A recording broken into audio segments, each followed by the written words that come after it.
이제 과로사 산재에 있어서 핵심적인 산업재해도 BF 이해하기 쉽고 진짜 도움되는 지식만 전달합니다. BF 신원철 신수민입니다. 런던 베이글에서 근무하던 청년이 과로사한 사건이 완전 화제가 되었어요. 당연히 산재 인정 받겠죠? 네, 저도 관련 뉴스를 봤는데요. 일단은 뭐 제 개인적인 판단으로도 공단에서 산재 인정 가능성이 높아 보이긴 합니다. 하지만 이게 100%라고 볼 수는 없고 크게 이제 논란이 될 만한 것들이 한 두 가지가 있는데, 과로사 산재에서 제일 중요한 것은 근로시간과 그리고 관련 입증 자료입니다.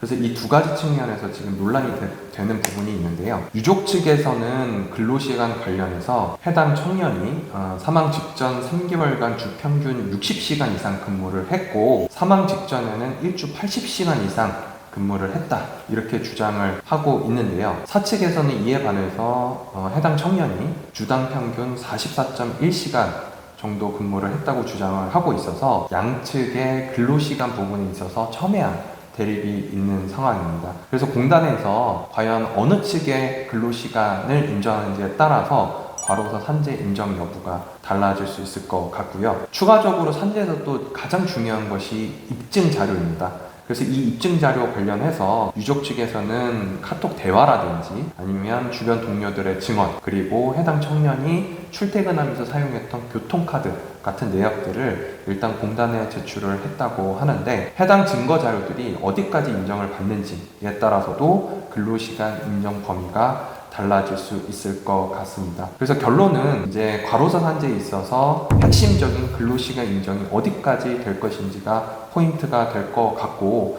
추가적으로 유족분들은 해당 청년이 사망 직전에 과로를 유발하는 추가적인 업무 부담 가중 요인이 있다고 주장을 하고 있어서 이러한 부분까지도 어디까지 인정이 될지를 두고 봐야 되는 시점이긴 합니다. 그럼 일반적인 산재와 과로사 산재의 차이점이 뭔가요? 네, 해당 부분도 한번 나중에 산재 파트에서 다뤄보면 좋을 것 같은데, 일반적인 산재는 크게 두 가지 요건을 충족을 해야 됩니다. 업무 수행성과 업무 기인성, 이 두 가지를 가지고 일단 산재 여부를 판단을 하게 되는데요. 특히나 업무 기인성 같은 경우에는 해당 재해자가 실제로 수행했던 업무가 사고 또는 질병과 직접적으로 연관이 있는지, 그리고 인과관계가 있는지를 같이 보기 때문에 일반적인 산재는 업무 수행성과 기인성 두 가지를 가지고 판단을 하게 되는데요.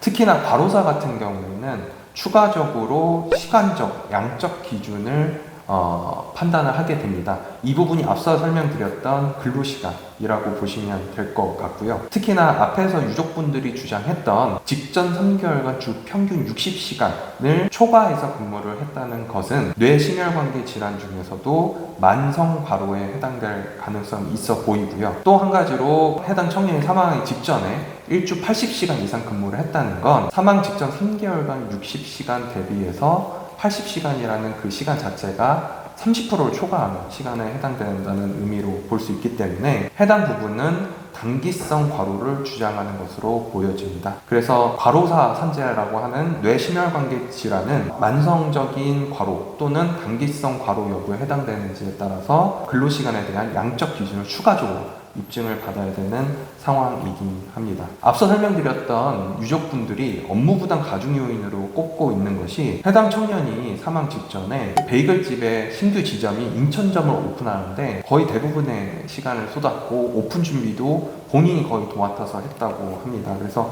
평소와는 하지 않았던 그런 신규 지점을 준비하는 데 있어서 업무 부담 가중 요인이 있었을 것으로 보여지고, 또 이제 언론 보도나 이런 것들을 보면 해당 매장이나 창고가 굉장히 고온 환경에 열악한 상황이었기 때문에 이 역시 업무 부담 가중 요인으로 꼽고 있는 상황이긴 합니다. 추가적으로 해당 청년은 지난 14개월 동안에 4개의 지점을 이동하면서 추가적인 업무를 수행했기 때문에 타 근로자 대비해서 업무 부담 가중 요인이 많이 작용했다고 보여지고 있고, 이런 업무 부담 가중 요인이 많을수록 과로사 산재로 인정받을 가능성은 높아 보인다고 보여지긴 합니다.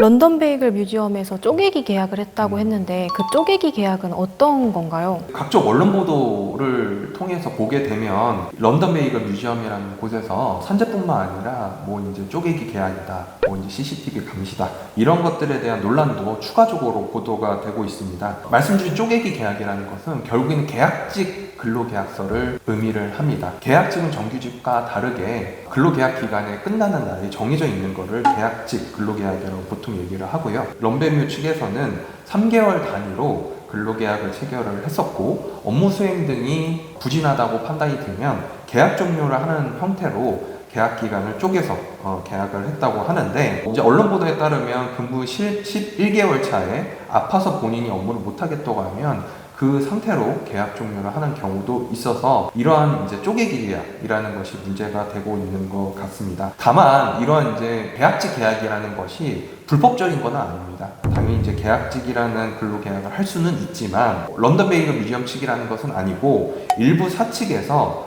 이제 3개월 단위로 계약직을 운영을 하다가 한 이제 9개월쯤 돼서 퇴직금을 주지 않을 목적으로 계약 종료를 한다든지, 아니면은 계약 기간이 아직 남아 있음에도 무단으로 이제 퇴사 처리를 하는 경우가 있어서 이를 악용하는 그런 사측의 사례도 있기 때문에 그런 것들이 이제 문제가 된다고 볼 수 있고, 다시 한번 말씀드리지만 런던 베이글 뮤지엄 측이 그랬다는 건 아니고요. 일부 사측에서 이런 이제 면피 수단으로 좀 이제 계약직 근로계약서를 활용하는 경우가 있어서 그런 경우에 이제 문제가 된다고 볼 수 있을 것 같아요. 그럼 계약직의 경우에는 부당해고 인정이 불가능한 건가요? 네, 일단 앞서 설명드린 것처럼 계약직 근로계약은 정규직과 다르게 계약 기간이 끝나는 날이 정해져 있습니다. 그래서 그 계약 기간이 끝나는 날이 정해져 있다는 내용 외에는 정규직과 차이가 없고요. 따라서 5인 이상 사업장에서는 계약직이더라도 부당해고 구제 신청을 제기를 할 수가 있습니다. 그래서 일단 내 사업장이 5인 이상 사업장인지를 먼저 판단하실 필요가 있을 것 같고요. 그리고 두 번째로 부당해고를 제기하기 위해서는 계약직으로 채용이 되셨을 때는 나의 계약기간 만료일이 도래를 했는지 아니면 그 이전인지 그 기간 만료가 지났는지를 보실 필요는 있을 것 같습니다. 계약직 근로계약서는 제가 말씀드린 것처럼 끝나는 계약기간 종료일이 정해져 있기 때문에 그 계약기간 중이거나 계약기간 만료일이 지나서 계약해지는 것은 부당해고로 보여질 수도 있기 때문에 해당 부분에 대해서는 충분히 부당해고를 다툴 수 있다고 보여지고요. 또한 이제 그 기간제 근로법상 총 계약 기간이 2년을 초과했을 경우에는 정규직으로 자동 전환이 됩니다.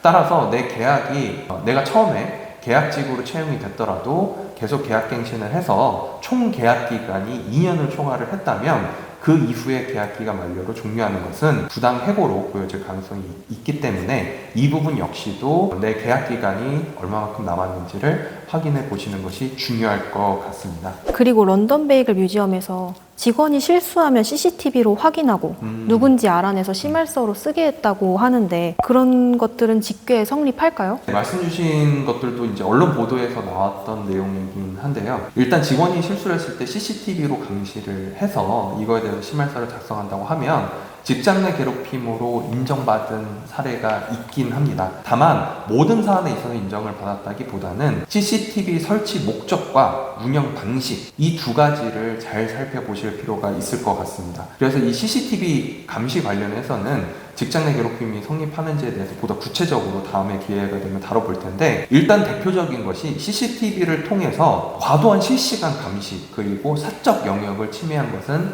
직장 내 괴롭힘으로 본 사례가 있습니다. 예를 들어서 해당 모 사업장에서 CCTV를 통해서 직원이 근무를 하고 있는 도중에 실시간으로 예를 들어 10분 단위로 너 지금 뭐 하고 있는데 뭐 해야지, 지금 쉴 때 아닌데 왜 앉아있어, 이런 식으로 거의 분 단위로 실시간으로 감시를 한다고 하면 CCTV 감시가 직장 내 괴롭힘으로 인정을 받은 사례가 있었고요. 그리고 예를 들어서 화장실이라든지 본인이 이제 이석하는 휴게 시간 동안에 이석하는 그런 횟수를 체킹을 해서 이런 것들을 감시하는 것도 직장 내 괴롭힘으로 인정받은 바가 있습니다. 추가적으로 휴게 공간이라든지 아니면 개인 탈의 장소 같은 사적 영역에 CCTV를 설치를 해서 감시하는 것은 당연히 불법적인 요소가 있기 때문에 이러한 부분에 있어서도 직장 내 괴롭힘 내지 불법적인 요소가 존재한다고 볼 수 있을 것 같습니다. 그래서 기본적으로 CCTV라는 것은 설치해야 되는 목적이 정해진 경우가 있습니다. 예를 들어 대표적인 게 병원 쪽인데, 병원에서 중요한 약품이 있다든지 아니면 의료기기가 있는 곳에는 그 설치 목적을 명확히 명시를 해서 CCTV를 설치하는 경우가 있지만, 이런 적법한 설치 목적 이외의 용도로 CCTV를 직원 감시 목적으로 활용할 경우에는 불법적인 요소가 있기 때문에 해당 부분은 문제 소지가 있다라고 볼 수 있을 것 같습니다. 그래서 저희가 지금까지 이제 런던 베이글 뮤지엄에 대해서 여러 가지 논란에 대한 것을 한번 총 정리를 해봤습니다. 그래서 사실 짧게 말씀드렸지만 본사안에서 여러 가지 그런 근로기준법상 논쟁이 될 만한 것들이 곳곳에 있는 것 같아요. 그래서 예를 들어서 지금 내가 사업장에서 일을 하다가 다쳤다, 또는 계약직 근로자인데 부당 해고를 당한 것 같다, 또는 CCTV로 감시를 당한 내가 직장 내 괴롭힘에 해당되는 것 같다라는 생각이 드시면 저희 BF 노동법률사무소에서 무료 코칭 서비스를 진행하고 있는데, 이를 통하면 보다 직접적인 도움을 받으실 수 있을 것 같아요. BF 노동법률사무소의 무료 코칭 서비스가 뭐죠? 저희 무료 네. 코칭 서비스는 일반적인 무료 상담과는 달리 실무적인 팁을 함께 드리고요. 그리고 매월 소수 인원을 선별해서 진짜 도움을 드리려고 합니다. 그리고 사업주 같은 경우는 국가지원금 무료 신청까지 가능하니까요. 자세하게 설명을 남겨주시면 저희가 채택해서 연락드리도록 하겠습니다. 네, 말씀 주신 것처럼 저희가 매월 소수 인원만 선별할 수밖에 없는 게 코칭 서비스라는 것이 실무적으로 직접적으로 적용해야 되기 때문에 어쩔 수 없이 매월 소수 인원 선별을 하고 있기 때문에 보다 구체적으로 사연을 적어주신 분들의 한정해서 채택이 됩니다. 그래서 참고해 주시면 될 것 같고, 사업주 분들도 옆에 계신 책임님이 3년치 소국분의 지원금에 대해서 꼼꼼하게 검토를 해드리니까 마찬가지로 하단 링크를 통해서 관련 설명을 자세하게 남겨주시면 될 것 같습니다. 그래서 다음 시간에도 이해하기 쉽고 진짜 도움이 되는 지식만 모아서 전달 드릴 테니까요. 구독과 좋아요 부탁드립니다. 감사합니다. 감사합니다.